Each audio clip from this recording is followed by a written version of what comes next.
پاکستان مرکزی مسلم لیگ کے فیصل آباد ڈویژن بھر میں مہنگائی مخالف احتجاج کی مظاہرے، حکومت سے پیٹرولیم مصنوعات کی قیمتوں میں اضافہ فوری واپس لینے کا مطالبہ کیا۔ چنیوٹ کے مظاہرے سے آگاہ کر رہے ہیں بابر منیر۔ جی بابر، بتائیے گا کیا کہنا ہے مظاہرین کا؟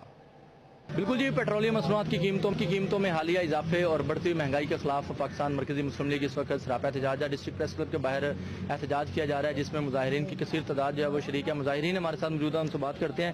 کیا کہیں گے؟ آئے روز مہنگائی بڑھ رہی ہے جی، یہ عوام کے ساتھ بہت ظلم ہو رہا ہے، اور آج جتنی بھی جماعتیں حکومت میں بیٹھی ہیں وہ ساری مل بیٹھ کے یہ سارا پلان کر رہی ہیں اور عوام کو پریشان کیا ہوا ہے۔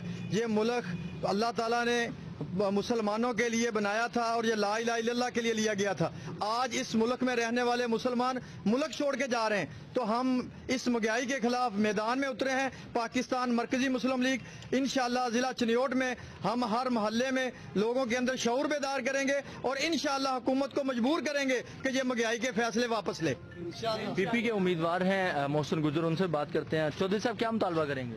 جی، یہ جو حکومت ہے نا ظالمانہ، انہوں نے ٹیکس لگائے ہیں، آٹا، چینی، بل اور پیٹرولیم مصنوعات میں بے حد اضافے کیے ہیں اور غریب عوام کی کمر توڑ دی ہے۔ یہ بیچارے لوگ جو ہیں روٹی کھانے سے مزدور ہیں، تو میں حکومت سے مطالبہ کروں گا کہ جو ظالمانہ ٹیکس لگائے ہیں بلوں پہ اور جو پیٹرولیم مصنوعات میں انہوں نے اضافہ کیا ہے اس میں کمی کرے۔ ہاں جی، عمر فاروق صاحب۔ جی، یہ دن بہ دن جو مہنگائی بڑھتی جا رہی ہے، میں نے پچھلے دنوں میں ایک ویڈیو دیکھی جب آئی ایم ایف سے ان کو پیسے ملے تو یہ مٹھائی کھا رہے تھے سارے حکومت والے بیٹھ کر۔ میں سوچ رہا تھا شاید اب ملک کے اندر مہنگائی ختم ہو جائے گی، یہ خوشی منا رہے ہیں اس بات کے اوپر، لیکن بہت شکریہ اپڈیٹ کرنے کے لیے بابر۔